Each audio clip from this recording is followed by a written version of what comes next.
Hello and welcome to the Winding Road Podcast. I don't know, it's been a little while. I've just been so inconsistent with these things. I apologize. Thank you for the people that have listened or watched and have come back. I don't know when you'll be hearing this one. I got a few others I got to put out before then. I have been being very consistent with it, then it dropped off. Consistency is definitely the key, but picking and choosing what you're going to focus on is also a big key. If you got too many burners on all at once, chances are, you're going to screw something up cooking and it's not going to taste very good. And that's what I've, been focusing on, marketing my book right now.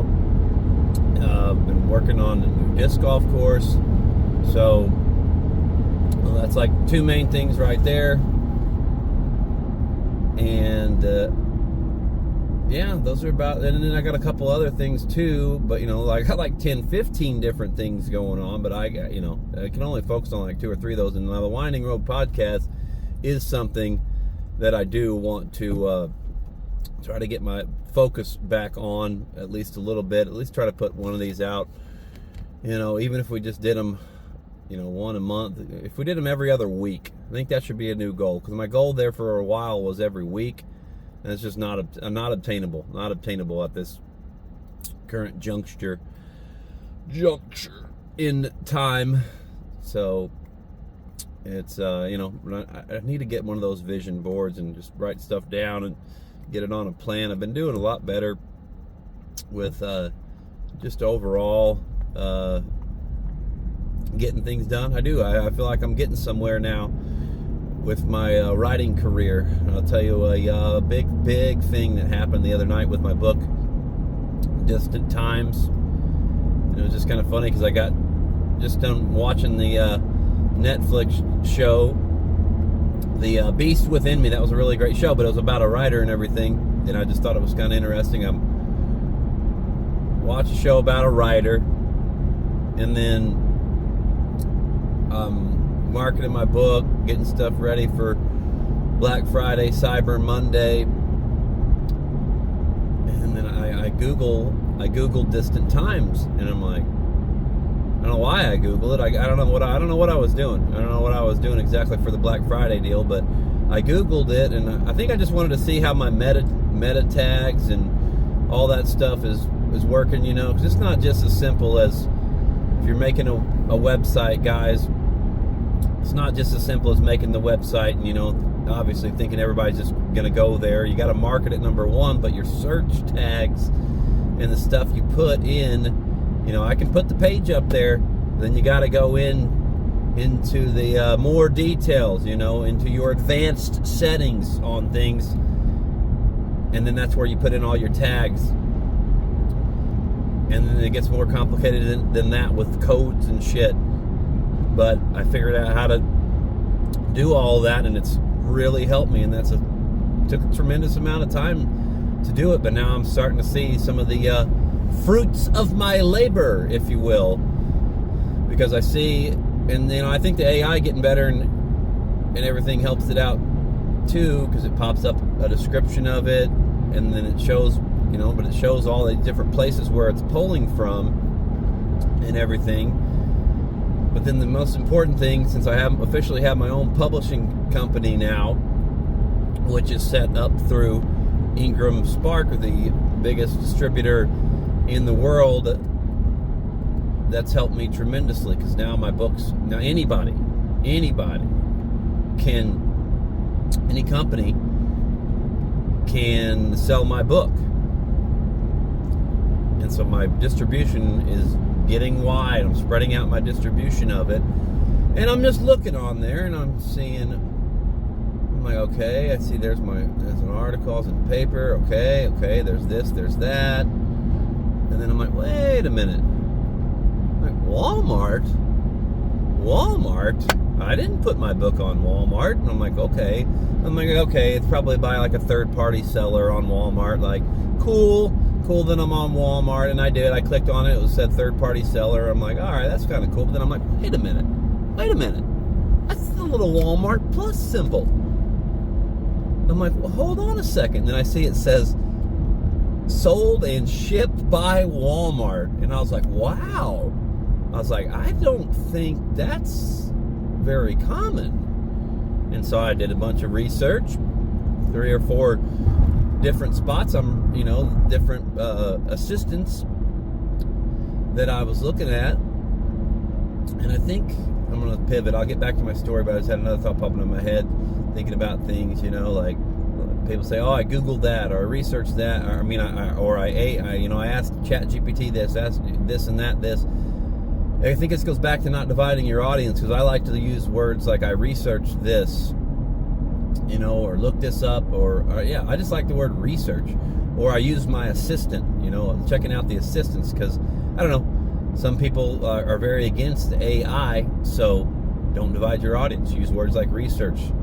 Use words like, I was looking at my assistant, But anyways, back to what I was saying. That's just kind of goes to not dividing your audience there. So, so I'm researching, I'm looking at my assistants, and it says that it's rare. It said most books go by third party through Walmart. So what's happened is the Walmart algorithm, because I've done such a great job, and then they look and they see, how many reviews you're getting on things, and I don't know if they can tell I doubt they can look at your sales on different sites, but probably can on Ingram Spark or whatnot. But anywho, somehow I got picked up by Walmart.com, man. Now I think I was getting kind of emotional about it. I was like, wow, this is, even my assistants were saying this is a big deal, like saying this is a huge milestone for an author. And I was like, wow, it really is. So I started to get a little emotional about it, but then I stopped myself, because I'm like, this is not where I want to be. This is the next step on where I want to be, but I'm not going to shed a tear until I'm physically in the Walmart store, till I'm physically in Barnes & Noble. Then I might shed a tear. But it was just kind of it was a really big deal for me. And now I'm going to leverage that to marketing-wise. Definitely going to make mention of that. Try to encourage people to go leave reviews on Walmart.com. If they buy it on there, obviously, but then also, even if they don't, supposedly they can still leave reviews. That's just some of the things that been working on with my book, just marketing it, and now I can leverage that from Walmart to do that. And it's just, man, it's been great. It's really, really cool, and I'm proud of that. But I think we're gonna do a part 2 here in a moment. Part 2 coming up shortly. Just wrapping up the Walmart, what do we need, what do we got conversation. And so I've been excited, telling a few people about that, figuring out ways to market it and use it as leverage now is really cool. And then it also just kind of got me thinking, like, it's nice. I have a lot of things going on. A lot of people know about the books. A lot of people ask me about the books, and I'm more than happy to talk to them about it, but I don't know. I try to flip it around. I'm excited. I'll tell them about it, but before they even get in on that, like I want to know how they're doing. I want to know what they've been up to, because I genuinely care about people, and so I don't know, whenever they just start asking me about it, and I just feel like we're talking about me the whole time, like, it's great, and I'm very blessed and feel very thankful and very honored, and I'm excited to talk about the stuff that I got going on, but I want to know what they got going on, just people I haven't seen in a while, or maybe I'm just meeting them for the first time. I care. I want to know what they got going on, too, just because it's fun. I love talking to people about the different things, and it's just the different things of life, I think that can help you be a better writer, too, the more information you have, more knowledge you have. But that's not why I do it. I just do it because I genuinely care. But I think about things, try to think about things from every single angle that I can. I'm thinking, well, yeah, it helps me too. Just I think that's why I have a decent amount of material just throughout my life. Is just being curious and asking questions, and we talk about that a lot here on the Winding Road podcast. And I got the honor and privilege of speaking to a group of junior high kids the other day. And I told them, the world's going to try to rip it from you as you go into adulthood, but don't lose your sense of awe and wonder and curiosity, and don't be afraid to fail. And I told them failure is your friend, because you can use that failure to grow. Use it and learn from it to grow. And I know these are simple, sometimes cliche things on here, but they're so, those simple but yet profound. And, those kids might not have heard something like that before. So just instilling that in them, like, don't be afraid to fail, and flip it around. Like, not only don't be afraid of it, but make it your friend. Because nothing's ever going to be perfect. Obviously, you're going to fall on your face. And one thing I do wish maybe, I didn't say it because of, good Lord didn't want me to say it, I guess. That's why I asked him whenever I was going in to speak, like, speak through me. God, the universe, Holy Spirit. People call it different things, but I was like, speak through me. And I feel like that happened. The one thing I'll say to you here on now, and we talked about it also a lot before, it's like, make failure your friend, because, yeah, the fear of failure can be prevalent. I don't really, I'm over it. I'm over it. No fear. But if you do have some, like, the fear of failure can be prevalent, and it was for a long period of time. But the fear of regret, of not knowing what would have happened if you don't go for it, like, that was way more prevalent in my mind now that I have been going for it. Now that I've been seeing some success on it, that definitely helps. But even if I wasn't, I'm just going to keep going. I saw John Cena, who's getting ready to retire. Some of you know I'm a big wrestling fan. I saw John Cena talking about opportunity and things like that. He had an opportunity whenever he was first starting out, just a little Saturday night show that they were on, and he in his mind, he's just like, okay, well, this is my, this is a show I'm on, and I'm just going to do it the best. He wasn't worried about trying to, and feeling like, crap, I'm not on Monday Night Raw, I'm not on SmackDown, like, he wasn't focusing on what he didn't have. He was focusing on what he had and trying to make the most of the opportunity that he had, even though it wasn't the biggest opportunity at the time, because he's on one of the smaller